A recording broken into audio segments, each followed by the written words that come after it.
you, Justin. Thank you. Thank you, Justin. Listen to this.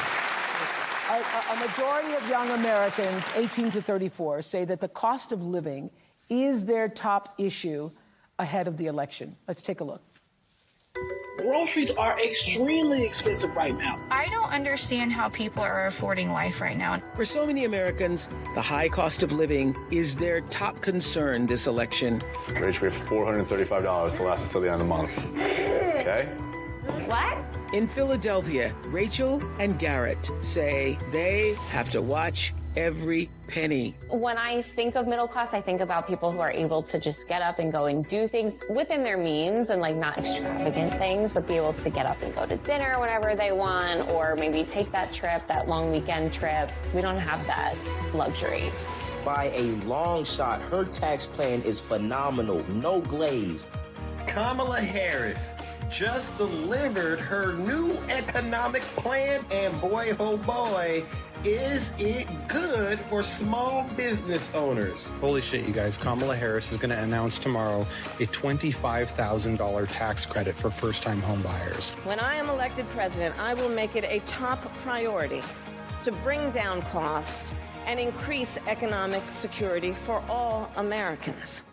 Well, Rachel and Garrett are joining us on Zoom from Pennsylvania, and I understand your sister and brother-in-law moved in, and you're hoping to save money to have a second child?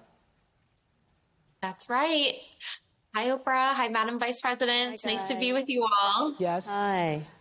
And so what did you want to say to the Vice President? So, Madam Vice President, we are, like many, many young Americans, just experiencing a very high cost of living. We ended up giving up our apartment, moving in with our parents who were so gracious to take us in for over a year so that we could save money and ultimately buy a home, because that's what we thought the American dream was, to get married and buy a home and have a baby. And now here we are, and our mortgage is incredibly higher than what we thought it would be. And my sister and our brother-in-law are living with us right now so that they can hopefully one day do the same. And while it's beneficial for us because they help us pay off some of our mortgage, it's also beneficial for them because they can save on cheaper rent. But we really would love to know what your plan is to help lower the cost of living. Yeah, first of all, thank you both for being here. And yours is a story I hear around the country as I travel. And in terms of both rightly having the right to have aspirations and dreams and ambitions for your family, and working hard and finding that the American dream is, for this generation and so many recently, far more elusive than it's been. And we need to deal with that. And there are a number of ways. One is bringing down the cost of everyday necessities, including groceries. So that's why I'm taking on, for example, price gouging, which is when, most companies and corporations are good, but for those bad ones, they take advantage of people, especially during a pandemic or extreme weather, and they end up jacking up prices, and there needs to be accountability and consequence for that. So I'm going to be taking on price gouging. But it's also about dealing with what we need to do around home ownership, right? So as someone mentioned during this film, look, I grew up a child of a mother who worked very hard. She raised me and my sister, and she saved up, and by the time I was a teenager, she was able to buy a home. And we grew up actually for a long time in an apartment on top of a child care center that was owned by the woman we called our second mother because she helped my mother raise us. And she was a small business owner, Miss Shelton. So I'll bring all this together to tell you the way I think about it is, one, when people work hard and have a dream of buying a home, we should give you the opportunity to be able to do that, which is why part of my plan is for first-time homeowners, buyers, to have a $25,000 down payment assistance to buy your first home. Because people just need to be able to get their foot in the door, and then you'll do the hard work. Part of my plan is what we need to do to support small businesses, because my second mother was a small business owner, and I love our small businesses and our small business owners. They are not only business leaders, they are community leaders. They mentor, they hire locally. And we have so many entrepreneurs in our country who have great ideas, incredible work ethic, but not necessarily access to capital, because not everybody, like my opponent, was handed $400 million on a silver plate that he filed bankruptcy 6 times on.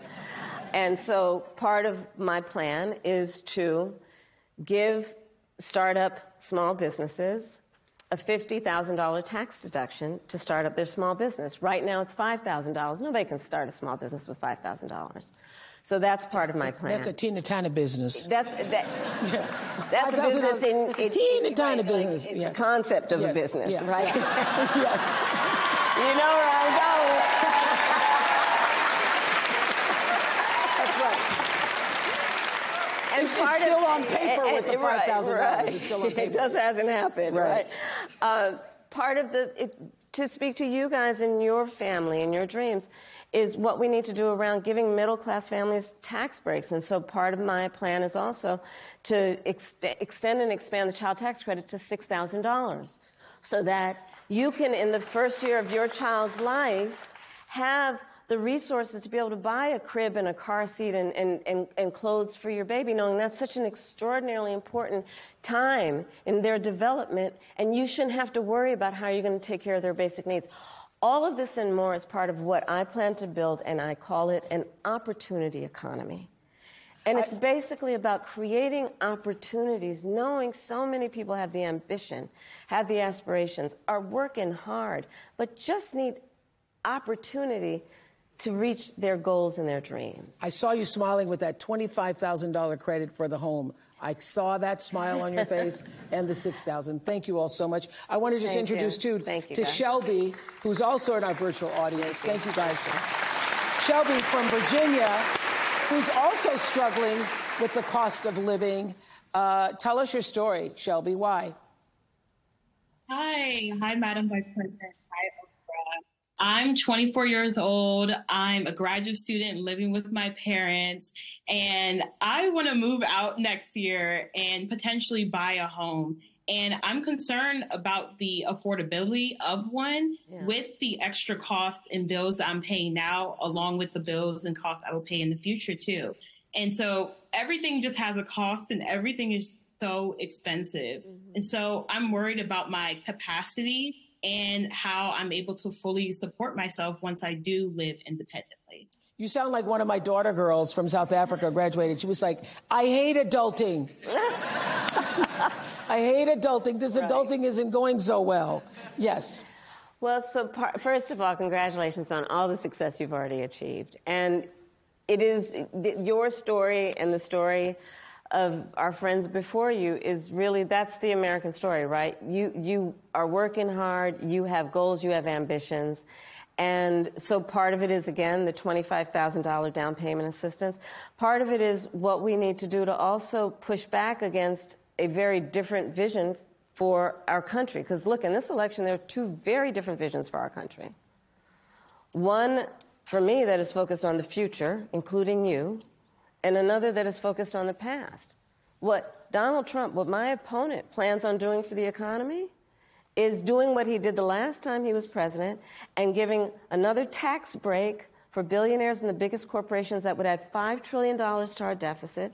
And get this, he plans on doing what I call a Trump sales tax, which is basically he's going to put a 20% tax on everyday necessities that economists have estimated will cost the average American $4,000 more a year, which is why Goldman Sachs, which is why Moody's, which is why Wharton School of Business, which is why 16 Nobel laureates have collectively determined, after analyzing our plans, one, mine would strengthen the economy, his would weaken it.